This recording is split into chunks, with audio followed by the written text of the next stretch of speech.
A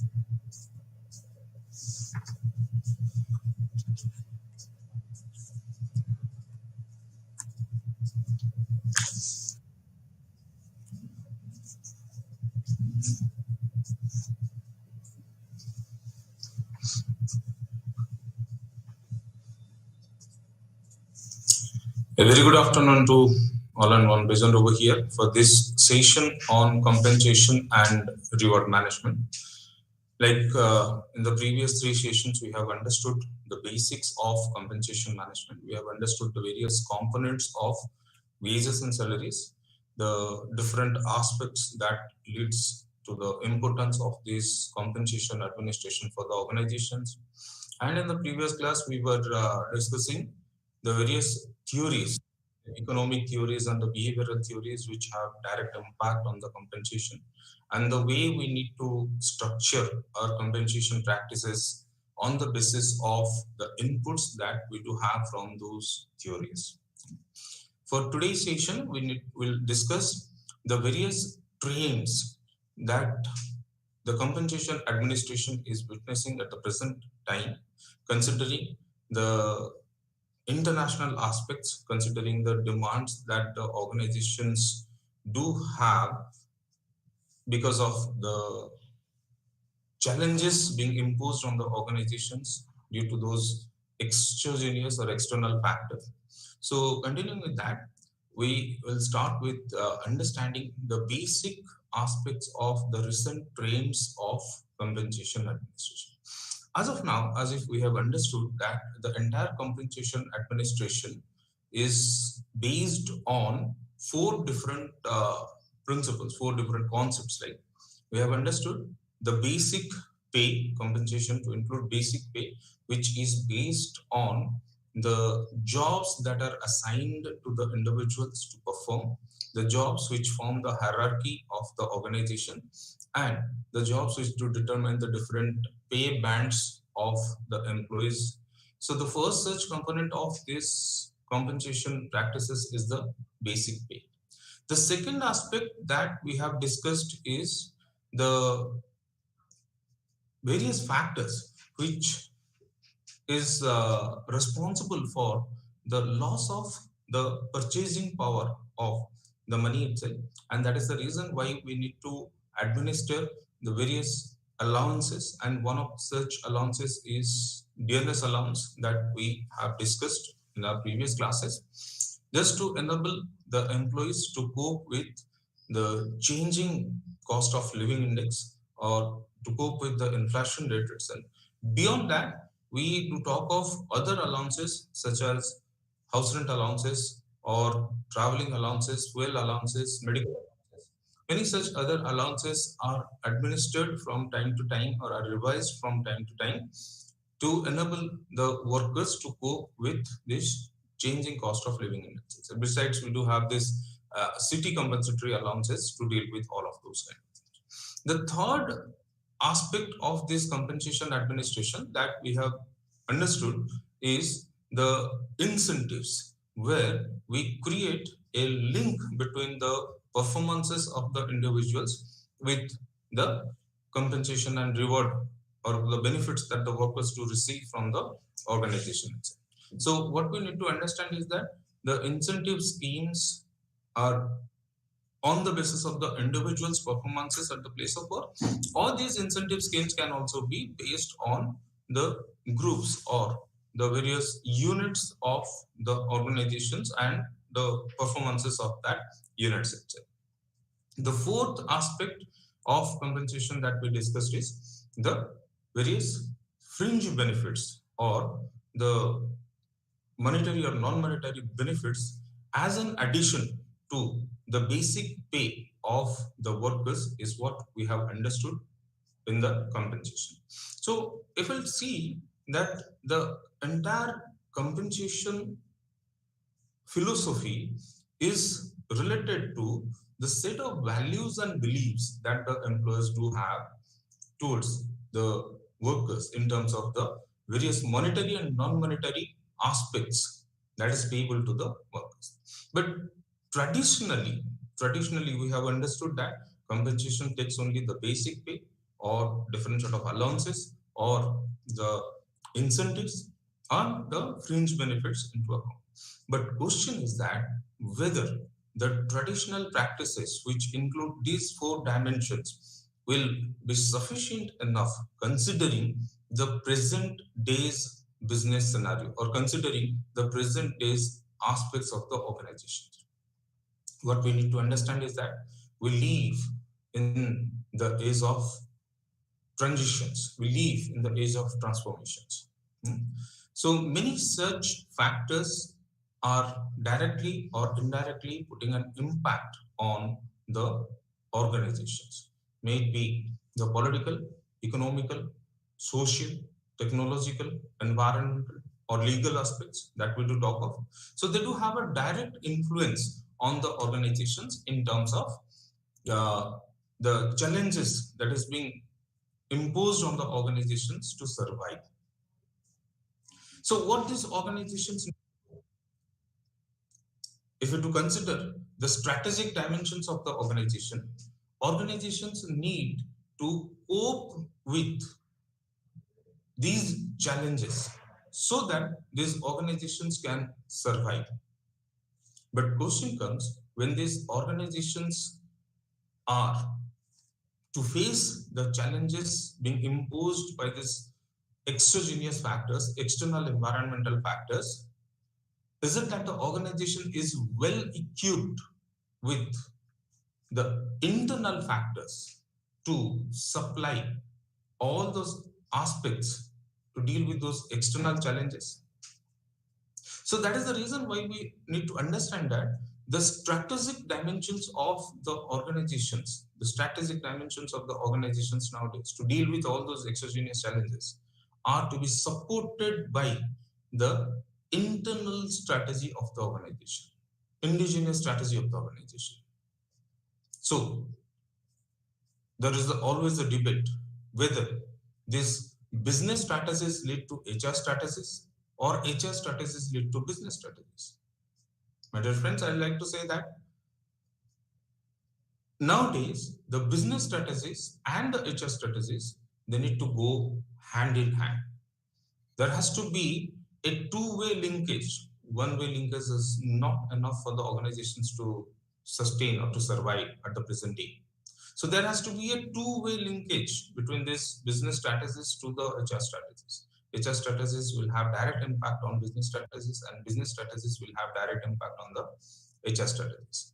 So as an important vertical of the HR strategies, is it that the compensation and administration strategies of the organization will have its impact on the HR strategies and subsequently the HR strategies will lead to the business strategies? And that is the reason why we take this compensation administration are to be very important considering the present day scenarios. So we do have some basic questions before us. Whether these goals of the compensation administration will directly impact the business strategies of the organization. May it be the internal strategy, but will it have a direct impact on the business strategies? So if yes, then what should be the goals of this compensation administration system in the organizations? To what extent it can really lead to the business strategies of the organization? Ultimately, the achievement of the organization's goal is being prioritized, which is decentralized to each and every vertical of the organization. So what is the role of compensation towards accomplishment of the business goals of the organization is what that we need to ask ourselves. Question comes, if the compensation administration leads to the business goals of the organization, then how should we define these compensation practices considering the present day's business scenario? In one way, we can say that what percentage of these compensation administration practices should be linked with the individuals or individuals in groups such as units, right? And what should be the base salary that we are talking of, right?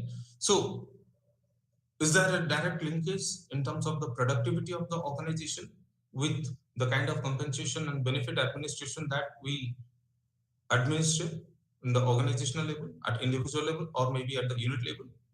So when we talk of the different variables or variable pays, like as a important component of this compensation administration, can we have all those variable pays linked to the individuals or to the units itself? What would be the percentage of that?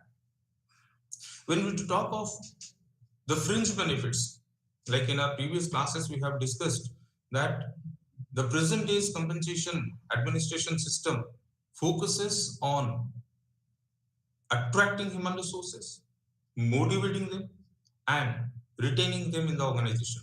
So, in that case, what are the important aspects of these compensation practices, and what is the percentage of that?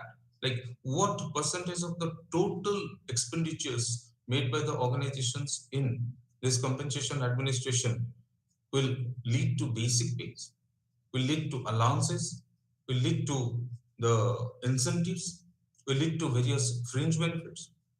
And what are the reasons for which organizations nowadays they do focus or give priority to the fringe benefit administration? What percentage of the total compensation is the fringe benefits? What percentage of the individual's pay system or basic pay should be in comparison to the total pay?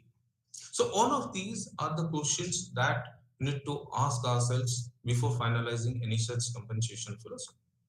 Similarly, when we do talk of the competitive advantage of the organizations, which are basically possible with the competitive advantage of individuals in the organization. So the system of pay for performance, which leads to create a link between the performances with the compensation administration itself. So to what extent the link is established? To what extent we do say that the performance evaluations or appraisals are directly linked with the compensation administration? Now, if it is, how do we administer that? How do we have a proper evaluation system which will lead to the effectiveness of compensation administration? Whether the appraisal systems do have the biasnesses including in it, or we do have a fair appraisal system. All of these are the questions that we need to ask ourselves for finalizing this compensation philosophy. And when we talk of this compensation, at the same time, we need to understand that this compensation administration also need to satisfy the external equity. The external equity, as I told you earlier also, like I may not be a pay master in the industry, or my organization may not be a pay master in the industry, but unless and until I have my compensation practices directly related to the market based compensation practices, can I be able to attract manpower? Can I be able to retain them on a longer term to have that competitive advantage? May not, right? So, how to position our compensation strategies relating to the or relative to the market itself is what is the most important criteria, most important aspects of the organization. So, with these questions in our mind, how this compensation administration is going to impact the business strategies of the organization, what are the different aspects of compensation that we need to take into consideration, what sort of linkages we need to have, because when everything is performance driven, how do we create that linkage, how do we administer that, and overall how the organizations can be a market leader in terms of its compensation administration strategies. All of those things are needed to be understood in a detailed way. That is the reason when we do talk of this administration of compensation practices in an organization, to say that the compensation strategies are driven by three important aspects. One is the employee inputs and the preferences we do talk of. What we need to understand is the employee demographics that our organization, that my organization is having. In terms of demographics, if I do talk of, what is the average age of my employees?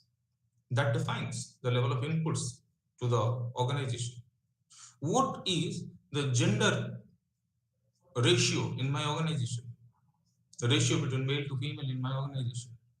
What is the average educational qualification of my employees, of my organization, right? What is the average, uh, you know, number of years of experience that my people do have? Or you can say, in terms of any such specific training requirements, whether my employees are skilled enough by adapting to all of those training requirements of the organization.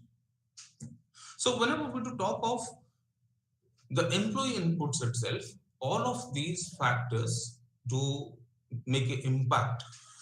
So I do see a frequent change in my employees' stock or employees, inventory itself. So I need to come out with such kind of strategies whereby I can have minimum changes in the employees' inventory. So the human resource inventory of the organization is again a factor which needs to be considered, and the HR inventory is what that need to be fostered or not to be enriched for a longer term to accomplish the goals of the organizations. On the second thought, we need to think of the various inputs that we do have from the business strategies and from the organizational strategies itself. As such, we have discussed that many such external environmental factors do impact the organizations. There is a change in the political scenario, and we do see a change in the policies, plans, rules, regulations.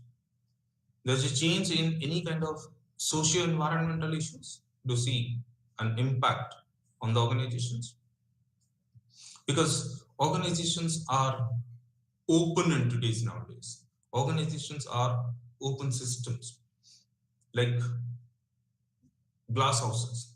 Anything that is happening outside the organization will have a direct impact on the organization and its productivity.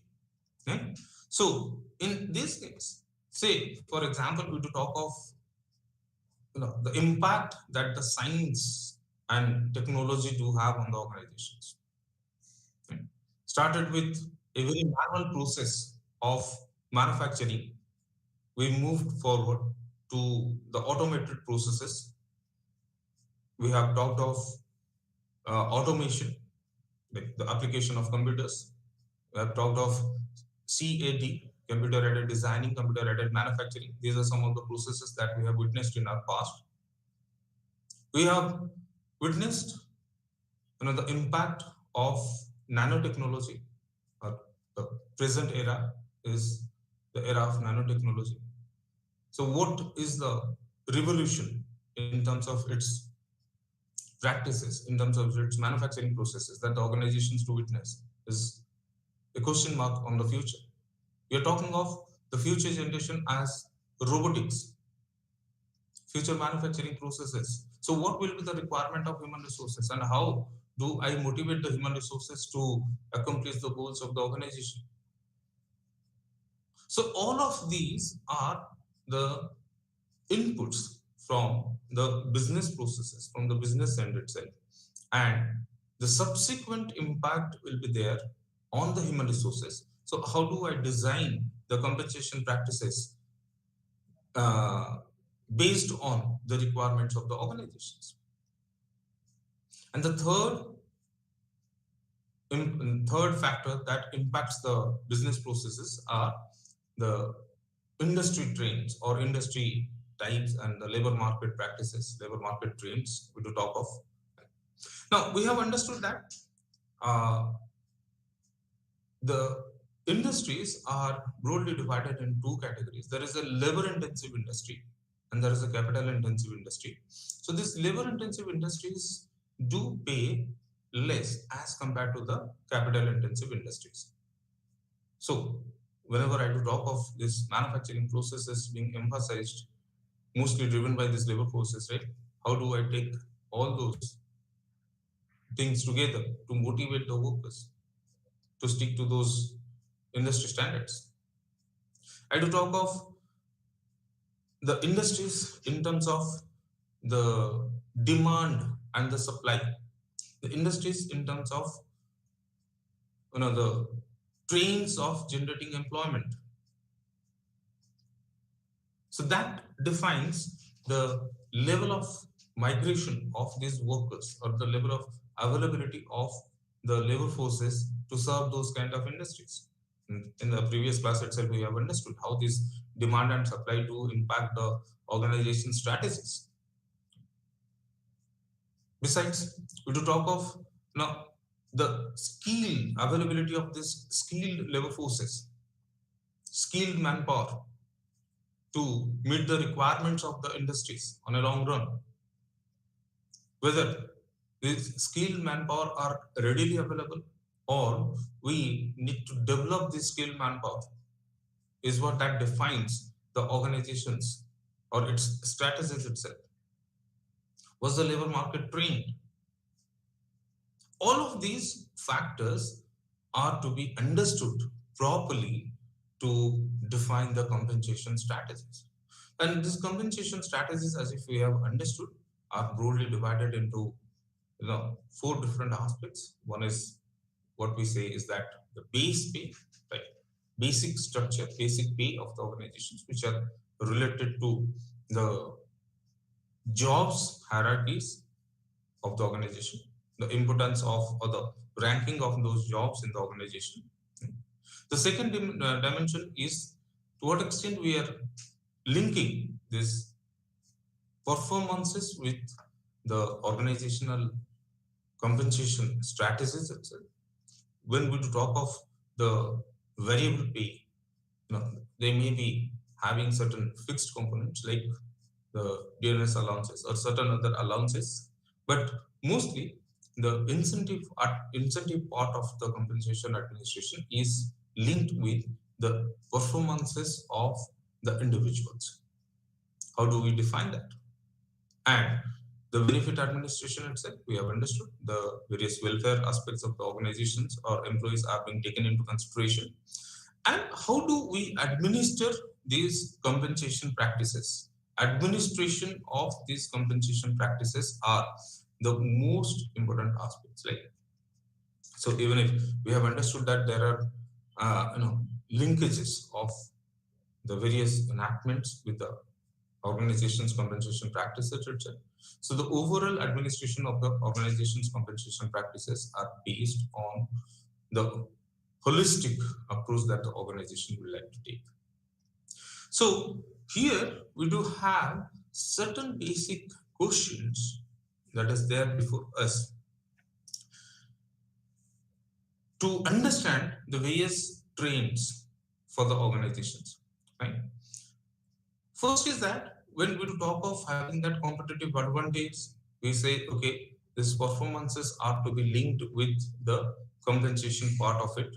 When these human resources are not being considered at the present time as the economic resources, we understand these human resources are to be the strategic partners of the organizations. So when we do focus more or less on the organization's goals, the focus is shifted to the individual employees of the organization and accomplishment of individual goals. So always we do talk of creating a linkage between these performances of the individuals with the compensation and administration system. But the question is that whether these performances of the individuals which are linked with the compensation administration should be delivered as a part of the base salary or as a part of the periodic incentives that the employees are liable to get. So whether these performances are to be linked with the base structure, right, or it has to be administered as an variable pay, making an administration of these incentives, giving a priority to those incentives in an organization. Right? Whether these performances are to be administered on an individual basis, or we need to consider the performances of the team or the unit as a whole, then we need to link it with the compensation administration. Whether individual performances are the base inputs to that, or the team goals or accomplishment of team goals are to be taken into consideration. Now, the present day, where we do say that organizations are being, developing its resources to work as a whole, as a team. So, what should be the compensation practices? Can we still manage this compensation administration system as a traditional system, as a traditional practice, or we need to bring certain modifications in that? When we do talk of these performances of the individuals to be linked with individuals, so what aspect of the individuals we need to link it? Whether these performances of the individuals will be evaluated on the basis of the jobs that the individuals are assigned, or when we do talk of the performances of the individuals, that has to be evaluated on the basis of the person who is performing in that particular job. So what it should focus on? Should it focus on the skills, knowledge, abilities related to the job, or related to the performance of the job, or should it be related to the various other attributes of the individuals, or I need to take both into consideration? So these are the different dimensions of the compensation administration practices that we need to understand, that we need to take into account, so that a competitive compensation practice or competitive compensation administration or a philosophy or a strategy can be defined, which will be able to achieve the objectives of the organization on a long run. So, how do we take all of these trains together, or need to understand all of these trains and how they are going to make an impact on the organizations is what that we are going to discuss. So if we do think of the basic train, some or rather we need to consider the past practices. I need to find out the present day's practices, need to find out the train, right, so that the future compensation administration practices can be defined accordingly. So one thing that we need to understand is the principles that we do have, principles of equity, fairness, or a combination of both, right? So based on that itself, if we understand the things which lead us to have an effective compensation administration are described, right? The first thing that we need to understand is that job related compensation. So in our previous classes, we have answered that question, whether we do pay it to the individuals who are performing that job, or we pay it to the jobs, the various components that comprises the job, or we pay it to the attributes of the individuals. Now here, what we understand is that this job related compensation is a strategy where all those individuals are paid on the basis of the job what they are assigned with. Right? But again, how do I link the appraisals with the appraisals with this compensation system, if at all this compensation system is linked with the job? So here we need to understand is that now there's a parameter called annual increments, right, which is directly making an impact the basic pay, which brings a change in the basic pay itself. right? So the performances of the individuals are linked with the basic pay of the jobs. So performances of the individuals are a determinant of the annual increment, the strategy that the organizations do have for its annual increment, right? But you need to understand one thing, that whenever we do talk of these annual increments based on these performances, these annual increments are applicable for specific job ranges. It is applicable on the hierarchies, the classification of these jobs, right? But whether this job related compensation should be taken as the lone factor to decide these compensation practices may not be. Reason being, in the present past, we have understood that the globalization has got a tremendous impact on the jobs of the organization. Similarly, the evolutions that we do see in organization practices because of changing technology is also a determinant, is also a factor that affects the organizations on a long run. So what is required is to understand the impact of that globalization or the technology on the jobs itself. You'll see that many of the jobs have extincted at the present time. There's a complete shift between these jobs to the roles. Jobs, if you do understand, are a combination of certain duties and responsibilities. But nowadays, one more aspect that is included is the expectations that the organizations do have from the individuals, or the individuals do have from the organizations.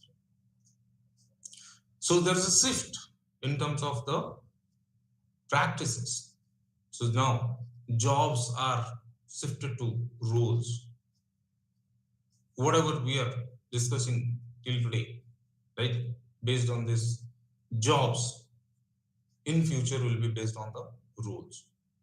So there will not be any more job descriptions, job specifications, the job profiles. We'll talk of role descriptions, role specifications, role profiles, right? So each and every aspect has to be based on the role, because they need to satisfy the expectations of the organizations, right? So when you satisfy expectations, we say you are playing a role, and everything has to be based on this role. So what is the significance of this job related compensation at the present time when we are shifting ourselves from jobs to these roles? You know, to talk of that, right? So whenever we are talking of is job related compensation, of course, we cannot undermine that, we cannot ignore that, because that satisfies the fundamental requirement of this compensation administration, which is the principle of equity. So we need to talk of the administration of this job related compensation as one of the base strategies of the organization, right? But at the same time, we are giving emphasis on on creating that link between the performances of the individuals with the organization's goals, or based on this organization's goals with the compensation strategies itself. Now, we need to understand that these compensation practices, which, as we discussed, that are based on four such important aspects. Like one is that variable pay, the basic pay, right? The variable pay, and the incentives that we administered, and the benefits itself. But here, the question is that whenever I'm talking of this performances to be related with this compensation strategies of the organization, now whether this compensation strategies will be completely driven by the performances, or a part of the compensation would be taken into consideration, which can be linked with the performances. So the basic pay to be linked with the performances or the variable pays, such as allowances or the incentives, whatever we do administer, are to be linked with the performances of the individuals. These are the questions that we need to discuss and finalize before deciding a compensation philosophy or compensation strategy itself. So, what should be the limit of the correlation between this compensation with the performances of the individuals? Now, if we do see the impact that is correlation of this performances to the compensation administration in the past itself. Now, most of the European organizations, they believe in this compensation link to be linked with the performances of the individuals. So, paper performances is the concept what they applied, like in most of the organizations. But the research found out that even if these performances are linked with the compensation of the individuals, but this pay for performance is not a motivating factor for the employees of the organizations. Because we have understood in our previous class, like behavior theories. So employees are motivated by money, but money is not the sole motivator, right? Most of the time, this employees' benefits or satisfaction of those higher order needs are to be taken into consideration, right? So here, research says that even if the performances are linked with the compensation practices of the organization, still it was unable to motivate people. Similarly, the pay for performance concept was not being able to retain the golden collar employees or the valuable employees on a long run. So it has got least impact in the employees turnover ratio. High performing or the most valuable employees of the organizations are not driven by pay for performances. It may so happen for the average performance or maybe the below performance, right? But like the average performers and the below performers, they are being retained in the organizations. But basic objective of retaining the most valuable employees of the organizations are not being achieved with the linkage of performances with the compensation. Again, I need to talk of the basic aspect of the transformation in the organization's cultural practices. The objective of defining a new set of culture, the values, the ethical the standards, right, are not possible with the linkage of this performances with compensation administration. And when we talk of the business practices or the renewal of this business practices itself, compensation administration plays a least important role, of course, right? So there is always a question mark. If we do talk of this performance related compensation, can it be directly related to the aspects of the organization which determine the base compensation, or the performances of the individuals can be linked with certain variable pays or the additional benefits what are being administered at the organization? We have to talk of all of those things in detail, right? And the most important aspects goes in a transformation from performance to the competencies. Nowadays, we do talk of this competency related compensation. Now we need to understand one thing. What does it mean by the term competencies? The difference between these performances with the competencies is that In performances, when we talk of only job related aspects, the various attributes which are required for the job itself, in compensation, in competency, we talk of the different job related aspects and individual attributes also.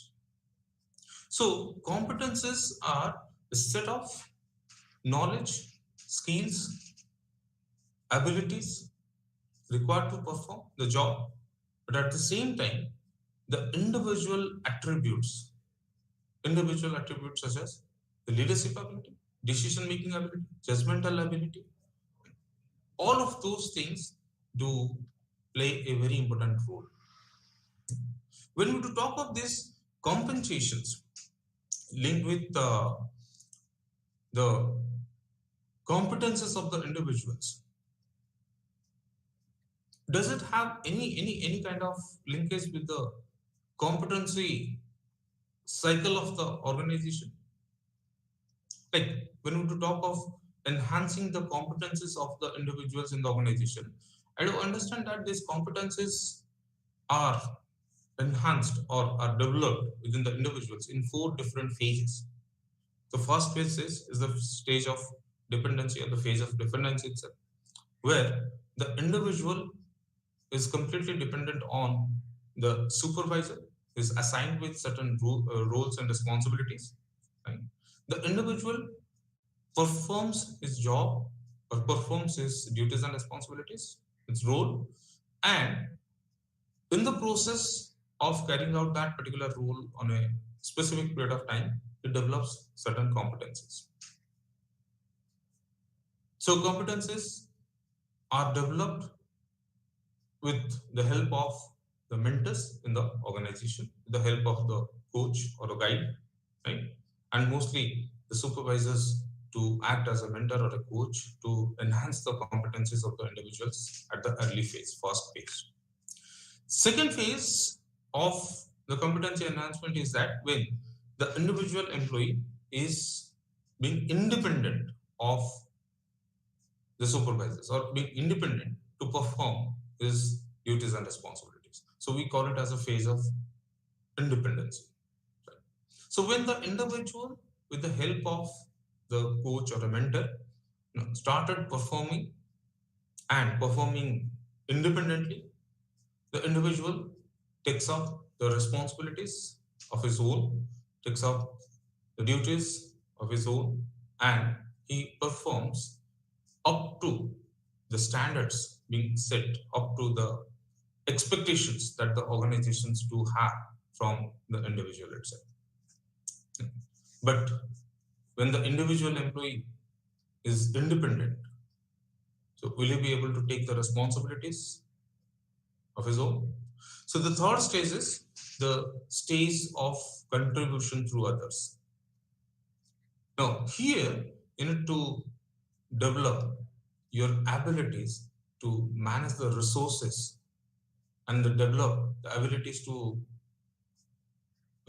making the people in a team to work for the goals of the organization. So how do you define the resources that are there with the organization? How do you take up that? All of those things are the third phase of the competency enhancement. And the fourth phase of this competency enhancement is to develop leadership ability. When the third phase focuses on teamwork, the fourth phase of competency enhancement is focusing on the development of leadership. The contribution of individual employee towards the vision of the organization, towards the goals of the organization, and what sort of innovations, what sort of strategies, what sort of new adoptions that you are going to have is what that will define your competency. Now, whatever it may be, when I do relate the competencies of the individuals in these 4 stages, the stage of dependency, stage of independence, the stage of getting through others, or the stage of leadership development. Now, question is, do I really have a compensation strategy which can really foster or which can really correlate itself with these 4 phases of competency development within the individuals in the organizations.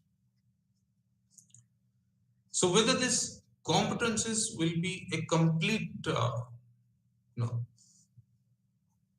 predictor of this individual's performance appraisals itself. Can these competencies be linked with the acquisitions and demonstration of those skills, knowledge, abilities? To what extent we are talking of all of those things? So these are the things that we need to take up into consideration. When at one point of time we say that, okay, the performances of the individuals are to be correlated with the compensation strategies. On the other hand, we do say that competences are to be based of the compensation administration strategy. Whether these performances or the competences are correlated with the individuals in terms of its contribution towards the organization's goals. That's what we need to understand. Besides, other things that you need to take, like whenever we are talking of these performances linked with the individual employees in the organizations. So how do we evaluate the performances of the individuals in the organization? Like we understand that the performances are evaluated through certain reporting officers, reviewing officers, but can that really, help the individual employees to overcome all the potential biasnesses? We do talk of attributions, we do talk of halo effect, we do talk of stereotyping, we do talk of personal biasnesses, judgmental biasnesses, all of those things may be linked with the individuals when the individual reporting authorities do evaluate. To overcome that, we do talk of 360-degree feedbacks. 360-degree feedback says you need to have these performance evaluations by the stakeholders of the organizations, maybe internal stakeholders, but sometimes we also take those external stakeholders. Right? So the individual employees' competences of the performances are to be defined in terms of the stakeholders, like here the colleagues, the subordinate staff, the higher authorities, all of them, they do evaluate the performances of the individuals.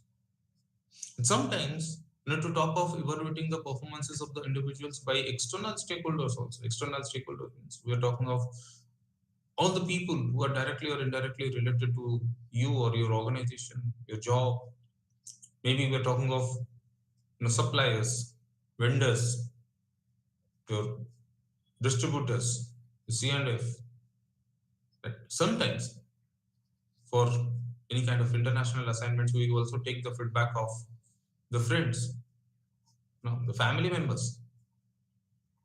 So, unless and until I do have a proper evaluation of the individuals in terms of the competences or the performances itself, the objective of linking the performance appraisals or performances with the compensation administration cannot be achieved.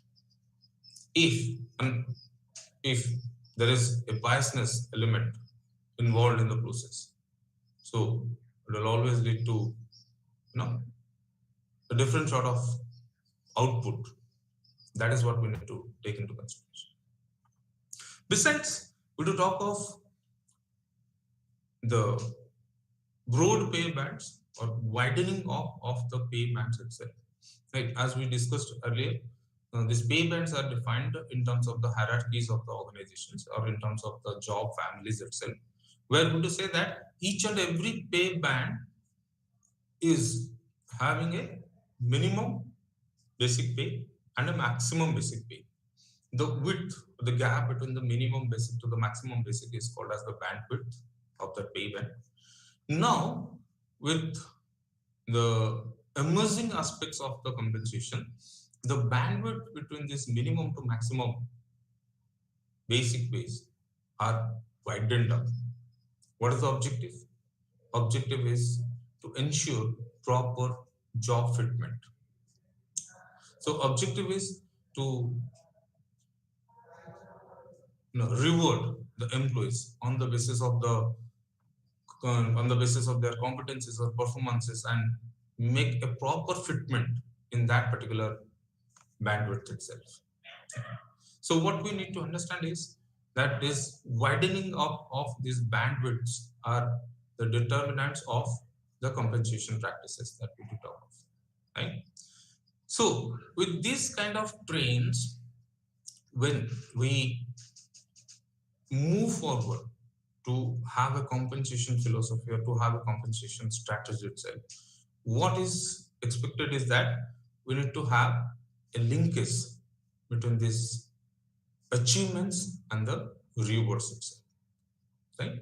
And when we do talk of creating this linkage of achievements with the rewards, certain aspects that we need to take into consideration is how do I evaluate the contribution of the individual employee towards the organization?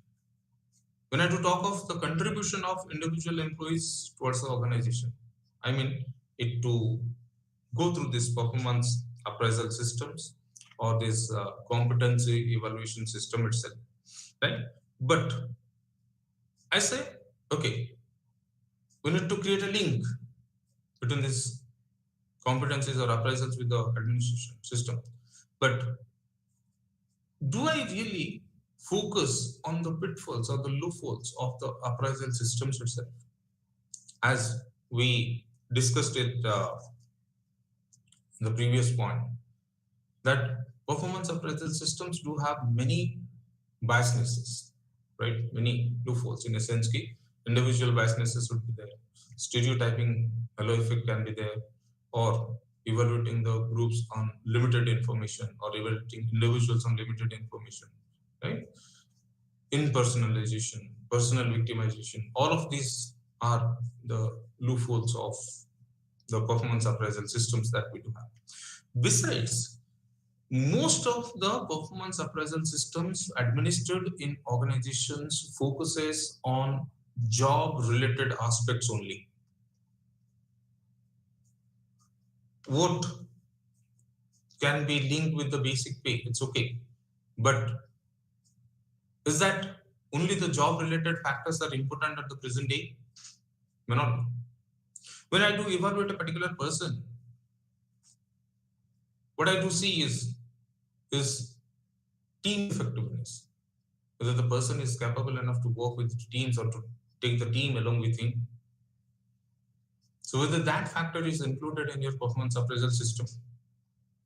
I do evaluate the individuals on the basis of personal attributes, like what is the leadership level of that particular individual, whether the individual is capable enough to lead when assigned with the jobs with higher responsibilities,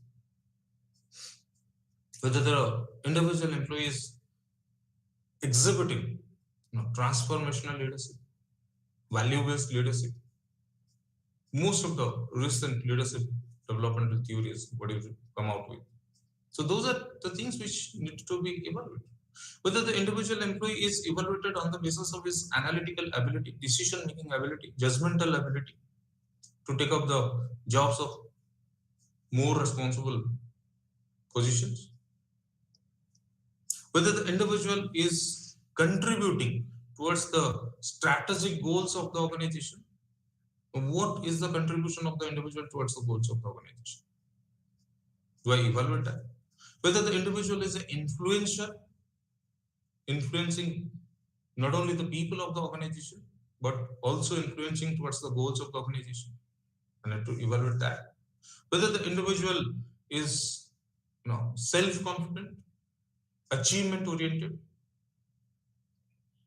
So these are some of the traits of the individuals which are to be included there in the appraisal system if I do think of creating a linkage of this performance appraisal system or the competencies of the individuals with the compensation administration aspects. I need to talk of all of those things.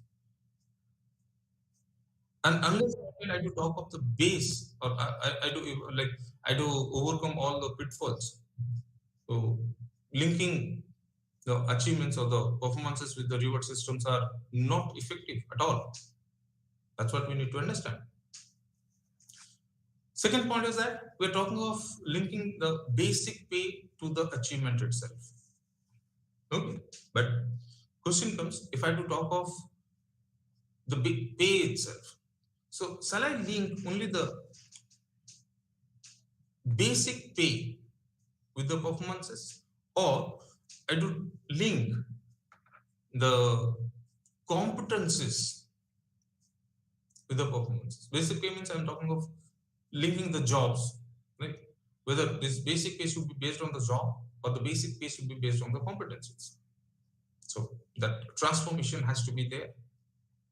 When I think of this, the basic aspects of the present days employees, like who are more concerned for their career, more concerned for their growth in the organization. So the previous practices focuses on number of years of experience of that particular employee to be linked with the career advancement processes and career advancement programs. So the appraisals or the promotion schemes are completely based on the years of experiences that people do have. But nowadays, there's a shift. Nowadays, the promotions are based on the value that is being added by the employee towards the organizational practices. So value additions, to say that. So earlier practices of career advancements, the succession plannings are no more valid at the present time when we talk of the contribution made by the individual employee is sole to the growth and development of the business practices. We to talk of the variables or administration of variables in the organizations, right? And in the past practices, we have seen that variables or this variable pay is either based on the individual contribution or to the or because of the group's contribution or unit's contribution, right? It's based on individuals or in the groups. But the present day, say these variables are administered as a part of the profit sharing scheme of the organization. And so, to what extent you are contributing towards the goals of the organization is a determinant of the variables in the organization. Maybe we do talk of the basic administration of these compensation schemes, which in past days were taken because of the contract that the employer does have with the employees. Maybe you call it as an offer letter or an appointment letter. So based on the terms and conditions of the offer letter or the appointment letter, your compensation administration was defined. But nowadays we don't think of that. We do say that the employees are paid in terms of the contribution they make towards the organization. Or when to talk of the basic career aspects of the organization, we say that it's the job which was being focused in the past, but now it is the competencies. So whenever we do link this basic pay to the achievement, we need to think of the demand of the present day, and we need to create a link according to that only. Okay. Similarly, if I do say that whether this competency-based compensations are actually appropriate for the organization, can it be universally applied in the organization? Can it be adopted by all the organizations around the globe? Now that depends on the kind of characteristics that these organizations do have. Yes, these competency-based compensations can be effective if we do talk of the environment as we witness at the present day is uncertain. Right? So in a stable environment, if your compensation strategy would be based on the job, it's okay. But in an unstable, uncertain environment, the compensations are to be linked with the competencies. Similarly, if we do talk of this Quality processes. Nowadays we do see each and every individual employee of the organization, they contribute towards the satisfaction of the stakeholders, may it be the internal or may it be the external, starting from your board of directors to the customers. Satisfaction of these stakeholders are given the most priority. So how do you deal with that? If the objective is the satisfaction of the stakeholders, then it has to be based on competencies. We do say that the organizations nowadays focusing on self-managed teams. If your organizational strategy is to achieve the goals through self-managed teams, then you must focus on competency-based compensations. If your organization strategy is to have development-oriented jobs or to cope with any kind of changes as a strategic aspect, then your strategy should be competency-based compensation. Yeah.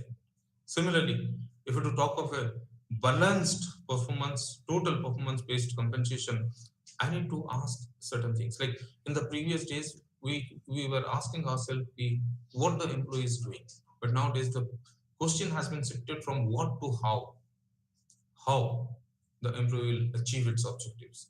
So the focus will go on growth and development of the employee. Focus should be on the career advancement programs of the employees. Similarly, in the past, where the entire thrust was on quantitative aspects, now we do say is the quality that matters a lot. So there's a shift from quantity to quality. We do talk of the application time itself.